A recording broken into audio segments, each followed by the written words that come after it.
क्या कहना चाह रहे हैं आप? इसका अर्थ क्या हुआ? आपके पास दूसरा रास्ता भी है। अगर आप ईडी को कटघरे में खड़ा कर रहे हैं, आपके पास इतना इतना पुख्ता सबूत हैं और आप कह रहे हैं कि एजेंसियां किसी सरकार के इशारे में काम कर रही, किसी पार्टी के इशारे में काम कर रही है, तो आप अदालत का रुख कर सकते हैं, वहां पर भी खड़े हो सकते हैं, एजेंसियों यानी को भी कटघरे में खड़ा नहीं, कर सकते हैं। नहीं, आप इस बात को मान रहे हैं कि इस देश में जो एजेंसियां हैं वो काम नहीं करना चाहती हैं। यदि उनसे काम करवाना है तो हमें न्यायालय जाना चाहिए, इस बात को आप मान रहे हैं? नहीं, हम क्यों मान रहे हैं? अगर आप तो आप अगर कह रहे हैं आपके कि आप न्यायालय अगर आपके जाइए। ये सवाल और आप खड़ा न्यायालय कर में रहे क्या हैं, होगा? सवाल आप खड़ा कर रहे हैं, मैंने जो सवाल पूछा उसकी तो आपने जवाब दिया नहीं, और आप एजेंसियों पर और देखिए ना, कहां कहां घूम करके अडानी, कहां नहीं, हिंडनबर्ग, कहां आप दिल्ली पूरा भ्रमण कराए, झारखंड में नहीं, बैठे हैं, झारखंड की हम चर्चा कर रहे हैं, झारखंड पे तो कुछ बोले आप नहीं आप। डिबेट कर, आप जितनी शिद्दत से डिबेट कर रहे हो आज झारखंड के मुद्दे पर, मैं उतनी शिद्दत से आप हिंडनबर्ग पे कर लेते। हिंडनबर्ग में भी किया है, हिंडनबर्ग में भी किया है। अब हर हर हर चर्चा में आपको नहीं बैठा सकते ना। भ्रष्टाचार करके बैठे हुए ठीक अडानी है, साहब और उनके आपके पास भागीदार जवाब है हमारे या नहीं, फिर मैं आगे प्रधानमंत्री जी बढ़ूं? हैं। नहीं, मेरे पास उत्तर है, पूछिए ना, फिर से प्रश्न पूछ लीजिए। सरकार में एक बैठे मिनट में लोगों को क्या इस सैकड़ों बात की उत्तर दूंगा। जानकारी, इस बात की भनक नहीं थी, इतना बड़ा जो काला कारोबार चल रहा था, पूरे प्रदेश को लूटा जा रहा था, क्या विभागीय मंत्री को या मुख्यमंत्री साहब को इस बात की तनिक भी भनक नहीं थी क्या? भनक होती तो वो जेल में होते। मोदी जी को भनक नहीं कि अडानी साहब पूरा देश लूट रहे चलिए हैं। ठीक है, मोदी जी को आगे कहीं की आगे भनक नहीं है, आप ठीक है, आगे बल्कि उनका आपका साथ जवाब। दे रहे हैं मोदी जी। ठीक है, इंदुकान दीक्षित जी, एक बात कही शान खान जी ने कि अगर भनक होती तो वो जेल में होते। जब एसीबी ने 2019 में छापेमारी की और पैसा बरामद किया, तब एसीबी ने ही सरकार से कार्रवाई की मांग की, इजाजत लेनी चाहिए, लेकिन सरकार ने इजाजत नहीं दी। तो यह मुझे थोड़ा सा संदेह हो रहा है कि सरकार को इतना बड़ा काला कारोबार हो रहा था, तनिक भी भनक ना रही हो। ऐसा हो सकता है क्या?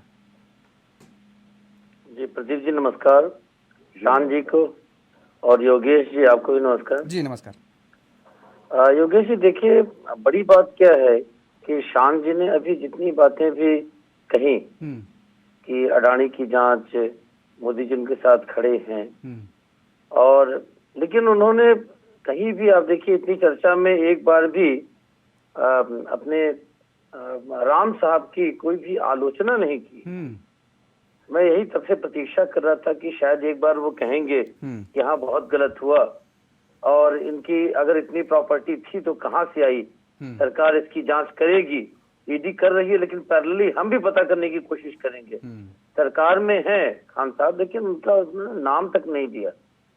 मेरा ये कहना है कि वीरेंद्र राम के पास अगर इतनी अकूत संपत्ति आई, इतने जेवरात, इतने नकदी, इतनी प्रॉपर्टीज के डिटेल्स आ रहे हैं, तो जो कंसर्न्ड विभाग के मंत्री हैं जिनके अधीन वो काम कर रहे थे, उनको इसकी भनक ना हो, ये असंभव है। होता क्या है योगेश जी कि जब कट मनी का जो रिवाज है, मंत्री के पास उसने अपना पैसा रखा, कट मनी उसके पास पहुंचाया और सुविधा से रेगुलर पहुंचा रहा है, तो बस ठीक है, इसके बाद कठिनाई कहाँ है?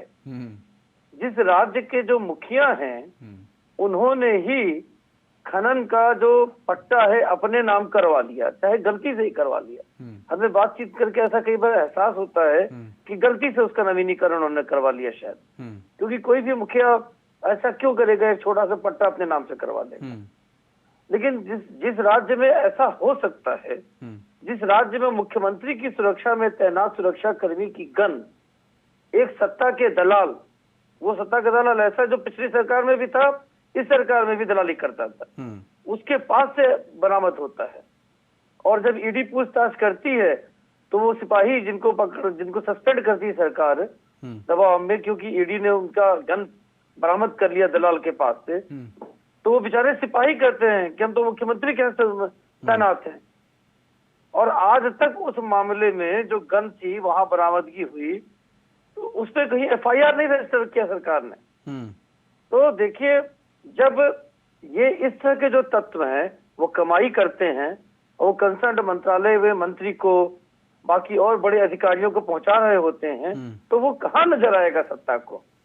अब देखिए, बड़ी बात क्या है कि चाहे शान खान जी हो, चाहे प्रदीप सिन्हा जी हो, चाहे कोई भी हो जो विभिन्न राजनीतिक दलों में सत्ता में विपक्ष में, उनको एक सुर में एक बात तो जरूर कहना चाहिए कि जो भी करप्ट अधिकारी हैं, चाहे पूजा सिंघल जी थी, चाहे ये वीरेंद्र राम जी हैं, इनके और इनके जैसे जितने भी अधिकारी जो जनता का पैसा लूट कर कट मनी रख करके अपनी तमाम ये दौलतों की दीवार खड़ी करते हैं, उनके खिलाफ सख्त से सख्त कार्रवाई होनी चाहिए।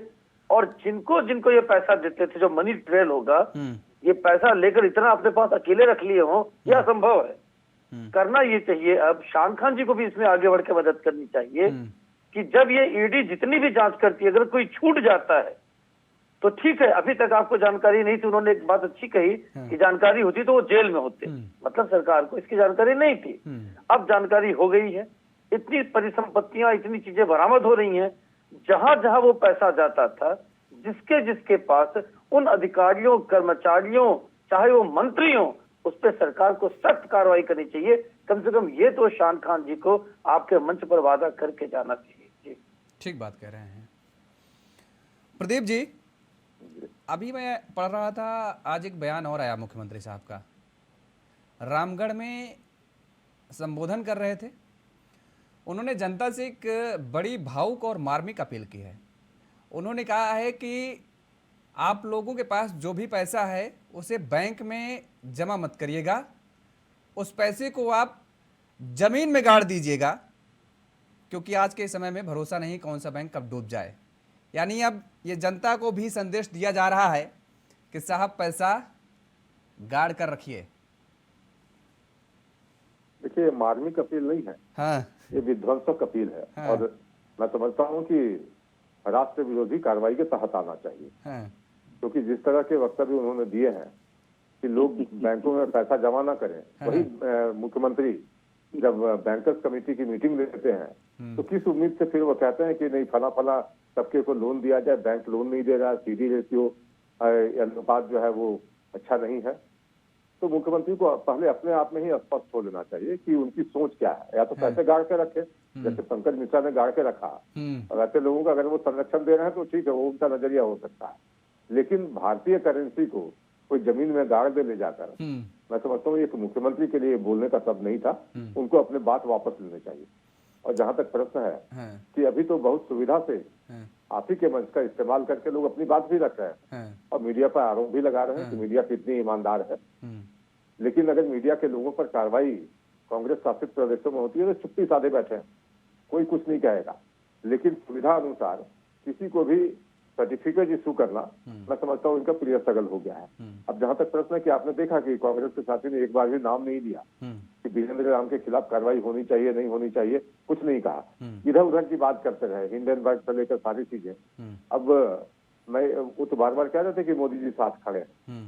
साथ कौन खड़ा है इस देश में, किसके, ये जनता ने बहुत देखा है। 84 में जब भोपाल गैस कांड हुआ तो उस वक्त वहाँ के जो अधिकारी थे वो किसके सहयोग से विमान उपलब्ध कराया गया, कैसे देश से बाहर भागे, उस वक्त के प्रधानमंत्री उसमें शामिल थे। विमान उपलब्ध कराया गया साहब, वहाँ सैल्यूट भी मारा गया। जी, उसके बाद बता रहा हूँ कि फोर्स में जो मामा जी हैं, मामा जी क्वात्रोची, उनको किस तरह से भागने दिया गया, सुरक्षा के घेरे में ले जाया गया। और जब सत्ता में आए तो उनका अकाउंट जो फ्रीज था लंदन में, उसको इन लोगों ने डिफ्रीज कर दिया। तो साथ देना इसको कहते हैं। और जहां तक हिंडनबर्ग की बात है, मैं चूंकि विषयांतर नहीं करना चाहता था, लेकिन एक पक्ष से बात उठी है इसलिए मैं कह रहा हूँ। अमूमन मैं ऐसा करना उचित नहीं समझता हूँ, क्योंकि विषय आपका झारखंड के संदर्भ में था। तो लेकिन मैं इतना करना चाहूंगा कि अगर इनके पास इतने सारे सबूत हैं, इनको ऐसा लगता है कि केंद्र सरकार हमारी नहीं सुन रही, तो कोर्ट चले जाइए आप, क्योंकि इनको कोर्ट पर भी भरोसा नहीं है, चुनाव आयोग पर भी भरोसा नहीं है, तो संवैधानिक संस्थाओं पर इनका भरोसा कम हुआ है। अपने पक्ष में कुछ फैसला आ जाए तो बहुत अच्छा, नहीं आए तो फिर उन संस्थाओं पर आरोप लगाओ, उनके संस्था के प्रमुखों को नीचा दिखाने की कोशिश करो।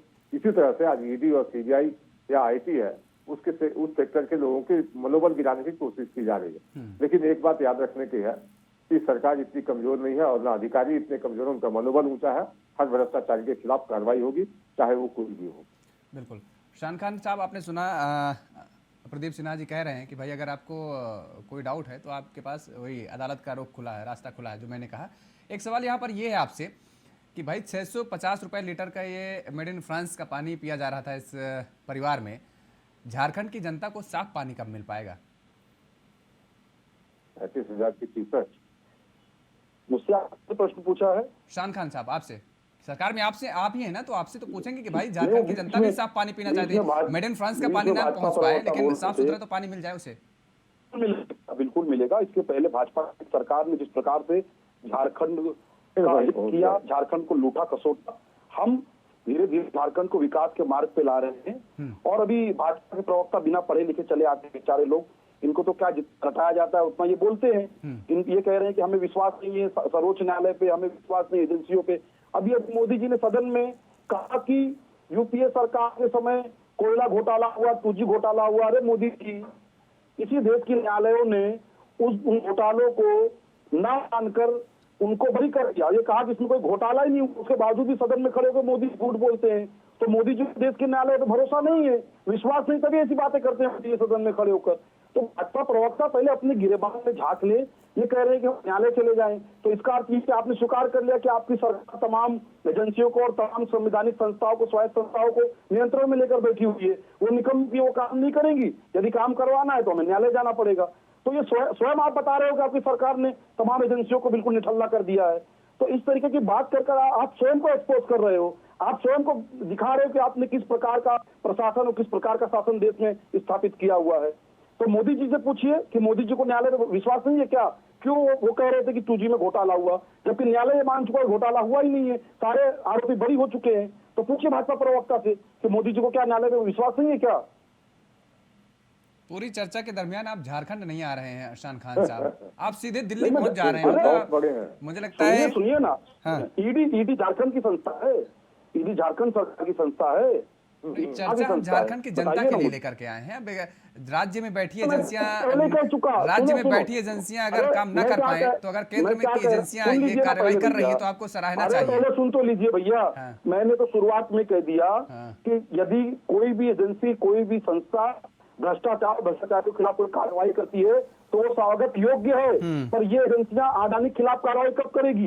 ये एजेंसियां कब पता लगाएगी कि अमित शाह जी के बैंक में 24 घंटे में 750 करोड़ कैसे जमा हुए? ठीक बात कह रहे हैं, ठीक बात कह रहे हैं। अगर एजेंसियां काम कर रही हैं, एजेंसियों को ये भी पता लगाना पड़ेगा कि आखिर इस पूरे मामले पर कौन कौन संलिप्त है। मुझे लगता है कि अब ज्यादा देर नहीं करनी चाहिए। और ये कहा जा रहा है कि जो डायरी मिली है उसे डिकोड करने की कोशिश की जा रही है। ईडी के अधिकारी डिकोड करने की कोशिश कर रहे हैं, क्योंकि उसमें कोडवर्ड का इस्तेमाल किया गया है। और कौन कौन दायरे में आता है, शान खान साहब और प्रदीप सिन्हा जी, ये अब देखने वाली बात होगी। क्योंकि ये कहा जा रहा है कि इस व्यक्ति के रसूख जो है केवल इस सरकार में नहीं थे, पूर्ववर्ती सरकारों में भी रहे हैं। अब देखने वाली बात ये होगी कि इस पूरे दायरे में आता कौन कौन है और किसकी मिली भगत से झारखंड की जनता का गाढ़ी कमाई का पैसा लूटा जा रहा था और किस प्रकार का। आप सभी बहनों का हमारे साथ जुड़ने के लिए बहुत बहुत शुक्रिया। और जिस तरीके से ये कार्रवाई की जा रही है, वीरेंद्र राम का जो काला खेल चल रहा था झारखंड में, अब उस पर लगाम लग गया है। और खबर यह भी आई है कि दरअसल जब ईडी के अधिकारियों ने वीरेंद्र राम से पूछताछ की तो इस दरमियान वीरेंद्र राम भावुक भी हो गया, उसकी आंखों से आंसू भी निकल आए। और उसने बताया कि दरअसल उसके पास तो एक बहुत छोटा सा अंश जा रहा है, बाकी तो ऊपर के लोग भी ले रहे हैं। अब देखने वाली बात होगी कि ऊपर के लोग हैं कौन, ईडी के अधिकारी उन नामों का खुलासा कब करती है। इस चर्चा में फिलहाल इतना ही। खबरों के लिए आप बने रहिए इंडिया वॉइस के साथ। नमस्कार।